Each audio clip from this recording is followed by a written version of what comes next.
আছেন। শনিদেবের কৃপায় আপনার পরিবার পরিজন সকলেই ভালো আছে। তাহলে চলুন শনিদেবকে কেন আমরা বড় ঠাকুর বলি বা তার সৃষ্টি কীভাবে হয়েছিল সে বিষয়ে একটি ছোট্ট কাহিনী আপনাদের সঙ্গে আলোচনা করি। চলুন শুরু করা যাক। শনিদেব কেন সবার বড় ঠাকুর এবং তার সৃষ্টি কিভাবে হয়েছিল সে বিষয়ে এই ভিডিওতে বলবো, একটু মন দিয়ে শুনবেন।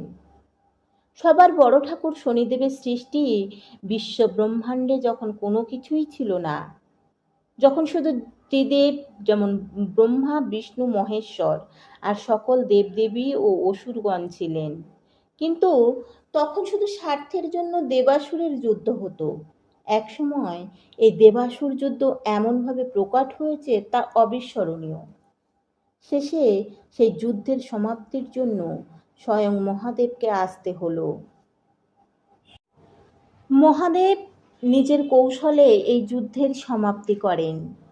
তখন যে যার কর্ম করত, আর কর্মফল বা ন্যায় করার জন্য কেউ ছিলেন না, স্বয়ং ব্রহ্মা বিষ্ণু মহেশ্বরকেই করতে হতো। তখন নিজেরাই এই দায়িত্ব পালন করতেন, কিন্তু এভাবে আর কতদিন চলবে? তাই তারা একটি উপায় খুঁজতে লাগলেন। একটি উপায় বেরও করলেন ত্রিদেব মিলে। উপায়টি কর্মফলদাতা বা ন্যায়কর্তা সৃষ্টি করার জন্য বিশেষ পদক্ষেপ নিলেন। এটাও ঠিক করলেন যে কর্মফলদাতা বা ন্যায়কর্তার জন্ম হবে নিরপেক্ষ সূর্যদেবের ঘরে, কারণ সূর্যদেব তার প্রকাশ কোনো স্বার্থ ছাড়া সবার মধ্যে ছড়িয়ে দিতেন। আর তার পুত্র হয়ে সে যখন কর্মফল দেবে বা ন্যায়কর্তা হিসাবে পদমর্যাদা গ্রহণ করবে, তখন তার দায়িত্ব সে নিষ্ঠার সঙ্গে পালন করবে। এবার বলবো শনিদেবের পিতামাতার কথা। সূর্য ও তার স্ত্রীর সংজ্ঞা। সূর্যদেব এত তেজস্বী যে তার স্ত্রীর সংজ্ঞা তার তেজ সহ্য করতে পারতেন না, এবং তার জন্য দেবী সংজ্ঞা পিতা বিশ্বকর্মার কাছে গিয়ে উপায় খুঁজতে লাগলেন।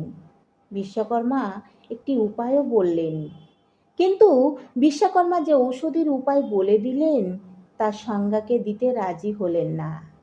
তারপরও সেই ঔষধি দেবী সংজ্ঞা নিজের ছায়ার উপর ছিটিয়ে দেন, সেটি আবার লুকিয়ে বা চুরি করে নিয়ে। আর সেই থেকে দেবী সংজ্ঞার রূপ বিশিষ্ট দেবী ছায়ার সৃষ্টি হয়। তারপর দেবী সংজ্ঞা ছায়াকে পরিবারের দায়িত্ব দিয়ে বহু বছরের জন্য তপস্যায় চলে যান এবং বলে যান, আমি এই তপস্যায় সিদ্ধি লাভ করে শক্তি সঞ্চার করে সূর্যদেবের তেজ সহ্য করার ক্ষমতা অর্জন করে ফিরে আসব। তখন কিন্তু আমার পরিবার আমাকে ছেড়ে দিতে হবে। তুমি আমার ছায়া, তুমি সংজ্ঞা নও, তাই তোমার উচিত আমার জায়গা ছেড়ে দেওয়া। এটা কিন্তু তোমাকে করতেই হবে। এই বলে দেবী সংজ্ঞা তপস্যা করতে চলে যান। এদিকে সূর্যদেব দেবী ছায়াকে সংজ্ঞা ভেবে তার সাথে সুখে সংসার করেন, আর তাদের সুখের সংসারে শনিদেব তথা কর্মফলদাতা বা ন্যায়কর্তার জন্ম হয়।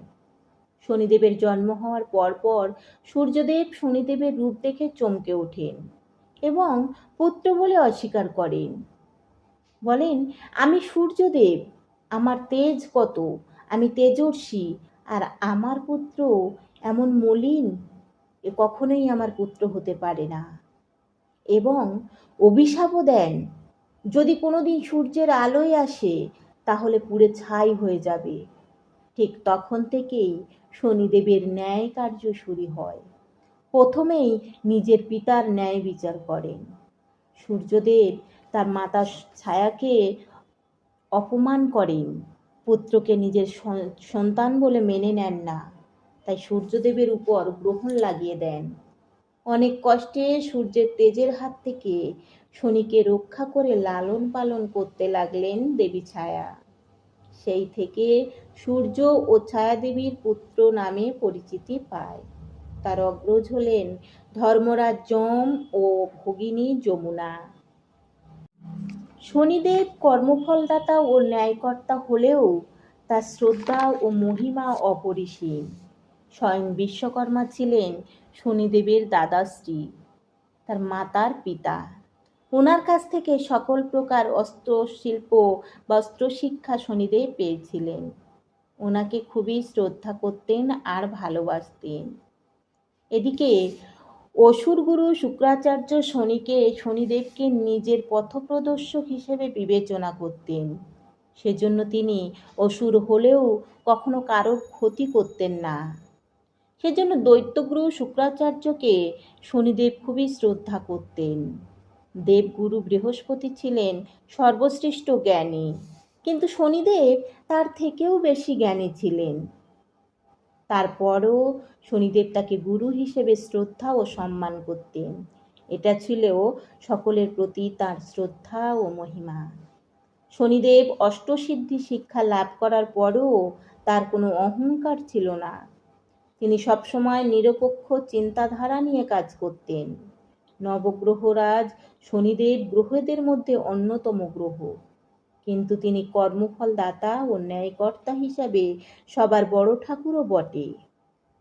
এমনকি তিনি স্বয়ং ব্রহ্মা ও মহাদেবকে তার বক্রদৃষ্টি নিক্ষেপ করেছিলেন, যাতে শনিদেবের কর্মফলদাতা বা ন্যায়কর্তার পদ সঠিকভাবে পালন করা হয়। এছাড়া চন্দ্রদেব, দেবী সংজ্ঞা, ইন্দ্রদেব, রাবণ, দেবী যমুনা, এছাড়াও অনেক দেবদেবী শনির বক্র দৃষ্টি থেকে রক্ষা পাননি। তবে দেবী যমুনা আত্মা পবিত্র ছিল, তার উপর প্রভাব পড়েনি। সেজন্য শনির বক্রদৃষ্টিতে যারা ভালো কাজ করে তাদের কিছুই হয় না। শনিদেবের পরাশক্তি ছিলেন নীলিমা। সে নীলিমাকেও সুকৌশলে তার শক্তিতে যোগ করে নেন, তাতে শনিদেব আরও শক্তিশালী ও কঠোর হয়ে ওঠেন। তাই শনিদেবের নামে যারা নীলিমা পাথর ব্যবহার করে তারা অনেক রকম বিপদ থেকে রক্ষা পায়। শনি খুব রাগী দেবতা হিসাবে পরিচিত। সেজন্য তিনি অনেকের কাছে অপ্রিয় ছিলেন এবং কর্মফল দিতে গিয়ে অনেকে রোষানলেও পড়তে হয় তাকে। কিন্তু তবুও তিনি তার ন্যায়ের পথে অটুট ছিলেন।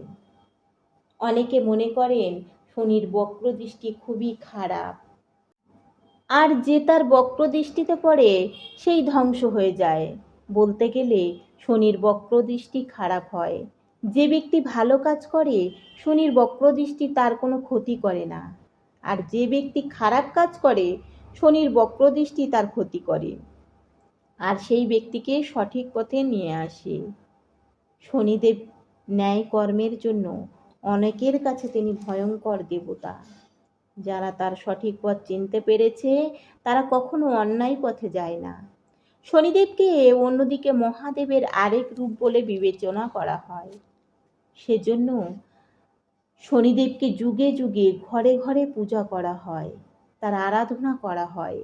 শনিদেব ছিলেন নির্লিপ্ত ও সন্ন্যাসী, কিন্তু বিভিন্ন কারণবশত তাকে বিবাহ করতে হয়। তার স্ত্রীর নাম ধামিনী। তিনি ছিলেন গান্ধর্ব কন্যা, অতি সুন্দরী ও মনোমুগ্ধকারী রমণী। কিন্তু বিবাহের দ্বিতীয় দিনেও শনিদেব তার স্ত্রী ধামিনীর দিকে তাকালেন না। ধামিনী অপমানিত বোধ করলেন। ভাবলেন যে আমার স্বামী আমার দিকে একবারও দৃষ্টিপাত করলেন না, আমি কি এতই অবহেলিত? তাই রেগে গিয়ে ধামিনী অভিশাপ প্রদান করেন। এই অভিশাপ ছিল অতি ভয়ঙ্কর। তার সেই ভয়ঙ্কর অভিশাপ ছিল, আজ আপনি আমায় অবহেলা করে আমার দিকে তাকালেন না, তাই অভিশাপ দিচ্ছি, অন্য কারুর দিকে তাকালে তার সর্বনাশ হবে। এর কারণ হলো মঙ্গল গ্রহ ধামিনীর মনের উপর প্রভাব ফেলে তাকে বিব্রত করেছেন। ধামিনীর দেয়া অভিশাপ শনিদেব মাথা পেতে নিলেন। সেই সুবাদে শনিদেবের বক্রদৃষ্টি আরও শক্তিশালী হয়ে ওঠে। শনিদেব ধীরে চলতে ভালোবাসেন, তাই তার আরেক নাম সানাই। এবার বলবো শনিদেবের পূজা অর্চনার কথা। কিভাবে পূজা অর্চনা করতে হয়। প্রতি শনিবার সন্ধ্যায় শনিদেবের পূজা অর্চনা করার বিধান আছে। তবে পূজা করার আগে দেবী ধামিনীর পূজা করতে হয়। আবার শনিদেবের পূজা অর্চনায় যদি কেউ হনুমানের নামে সর্ষের তেল দিয়ে শনিদেবকে স্মরণ করে তাহলে তার বিপদ কেটে যায়। সাধারণত শনিদেবের মন্দিরে বা ঘরের বাহিরে খোলা জায়গায় শনিদেবের পূজা করা হয়। পূজার জন্য নীলবর্ণের ঘট, নীলপুষ্প, বস্ত্র, লৌহ, মাসকলাই, কালো তিল, দুগ্ধ, গঙ্গাজল, সর্ষের তেল প্রভৃতি বস্তু দিয়ে শনিদেবের পূজার জন্য আবশ্যক বা শনিদেবের পূজা করা হয় এইসব উপকরণ দিয়ে। এছাড়া নির্জলা উপবাস বা একাহারে থেকে এই ব্রত পালন করা হয়। শনিদেবের পূজায় সিন্নি বানিয়ে শনিদেবকে উৎসর্গ করা হয়। এতে গ্রহরাজ শনিদেব বা সবার বড় ঠাকুর খুবই সন্তুষ্ট হন। এবার বলি জয় শনিদেবের জয়, এবং আমার সঙ্গে আপনারাও বলুন জয় শনিদেবের জয়। আপনাদের সকল বিপদ কেটে যাক, এটাই আমার কামনা।